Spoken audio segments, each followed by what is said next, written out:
consistent waves, sunshine, and outdoor family fun. Enjoy 10 miles of coastline, beach bonfires, oceanfront resorts, plus year-round events. And catch the Surf City USA Surf Report tomorrow on the KTLA Morning News.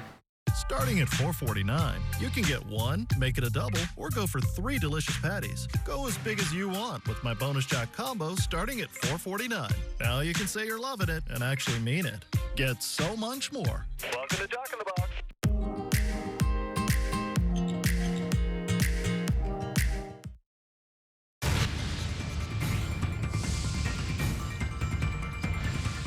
This is the KTLA 5 News at 4. I'm Samantha Cortese. And I'm John Finolio. We are following breaking news at this hour. Gil Levis in Sky 5 over Burbank Airport. Gil. That's right, John and Sam. You're looking at Burbank Airport here. We actually got kicked out of the airspace due to the tower being closed here in a short time. As I come out wide, you see the extent of the airport. Airport operations right now are fully functional. We were told by the control tower that at 4:15, the tower will shut down due to staffing issues. So they said that they will reopen at 10 p.m. tonight. So in the meantime, it's a big question mark as to what's going to happen here with the people that are traveling to and from Burbank Airport, the flights that are scheduled to come in here and take off from here. But I can tell you that an FAA spokesperson says an increase in staffing shortages across the system is causing this problem here now. When this happens, the FAA slows traffic into some airports to ensure safe operations. And at this point, right now, Burbank is operational, but in about 15 minutes or so, it looks like they're going to shut this down. And that's the big question mark at that point. What's going to happen to the planes that are coming in and people that have to depart from the airport here? But we'll keep you informed as to what exactly happens here in the next coming minutes. As we understand, some air traffic controllers will be stepping down at 4:15 and it will be shut down until about 10 o'clock tonight. That's the latest overhead up in Sky 5. I'll send it back to you in the studio. And Gil, just real quick, in the last hour you mentioned that air traffic control was saying possibly a 30 to 45-minute delay from departing airports into Burbank. Is that still the case? Do you have an update on that?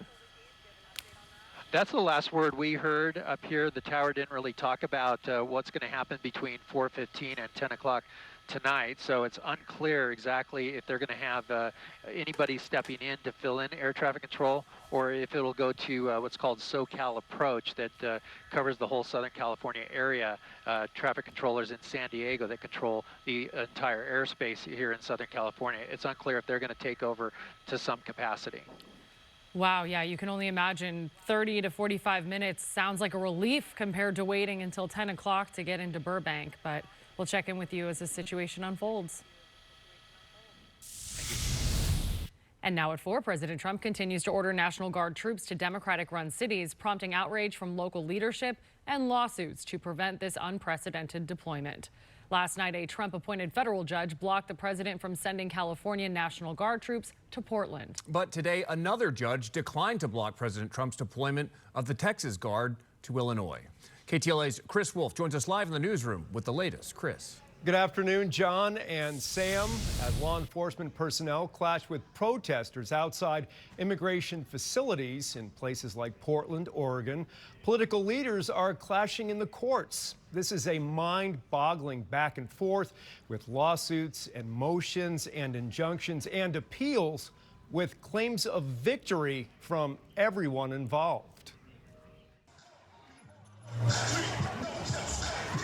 A war of wills and words is intensifying between governors, city leaders, and the Trump administration over how to handle unrest in response to aggressive federal immigration enforcement operations.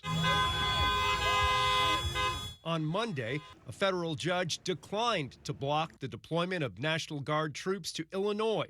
The state's governor, J.B. Pritzker, calls the mobilization an unconstitutional invasion by the federal government. In fact, the state of Illinois and city of Chicago filed a lawsuit against the Trump administration Monday, saying plans for federalized troops are illegal and dangerous. In addition, the mayor of Chicago is attempting to limit where federal immigration agents will be able to conduct raids. We are signing an executive order aimed at reining in this out-of-control administration. The order establishes ICE-free zones. The latest ruling in favor of the Trump administration means at least 200 Texas National Guard troops are bound for Illinois and should be in place in a matter of days. The president spoke on the controversy from the Oval Office Monday. I believe that Pritzker and this mayor of Chicago that like to say about they don't have it under control. Not only is it not under control, it's the opposite. And I believe they're afraid, they're scared for their lives. I believe that the Portland people are scared. You look at what's happened with Portland over the years, it's a burning hellhole. A similar effort to send California and Texas troops to Portland has been blocked for now.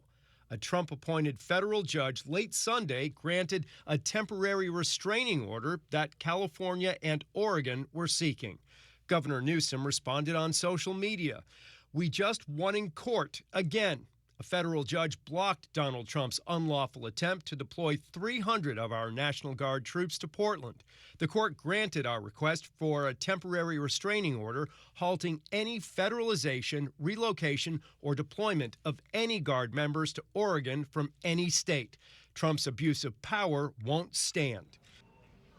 The president describes Chicago as a war zone. He says he is now considering invoking the Insurrection Act to assume emergency powers and send federal troops to Chicago and Portland over local objections. Live in the newsroom, I'm Chris Wolf, KTLA 5 News. Chris, thank you. It is now day 6 of the government shutdown, and so far there are still no signs of an agreement in Congress to fund federal agencies. And as Washington correspondent Maddie Biertemple reports, at this point, neither side is budging. Both Republicans and Democrats continue to blame each other for the shutdown. Meanwhile, federal workers aren't being paid, and the White House says some could soon be fired. There's nothing for us to negotiate. House Speaker Mike Johnson sent House lawmakers home this week, pressuring the Senate to pass Republicans' short-term spending bill. Look, I want to bring the House back into session and get back to work, but we can't do it till they turn the lights back on. Government funding is at a stalemate in the Senate. Republicans need 60 votes to pass their bill that funds agencies for 7 weeks. But most Democrats say they won't vote for it without an extension of Affordable Care Act subsidies and a reversal of Medicaid cuts. Donald Trump is refusing to restore the funding for the health care of Americans. Senate Democratic leader Chuck Schumer blames Republicans. This shutdown is all on Donald Trump's shoulders. But Republicans say this is Democrats' fault. Democrats, unfortunately, are continuing to play political games. The White House is also raising the stakes of the shutdown by threatening to fire federal workers. We don't want to see people laid off, but unfortunately, if this shutdown continues, layoffs are going to be an unfortunate consequence of that. Meanwhile, Transportation Secretary Sean Duffy says the shutdown is impacting air traffic controllers who are working without pay. This shutdown has put way more stress on our controllers. The Senate is set to vote again on Republican spending bill Monday. It's failed now 4 times and would need a handful of Democrats to change their votes in order to pass. In Washington, I'm Maddie Biertemple. One of 2 trained hawks stolen from SoFi Stadium last week has been found. This is video of the bird's owner, Charlie Cogger, retrieving the bird from a backyard in Hacienda Heights. He says a resident spotted the bird and alerted police.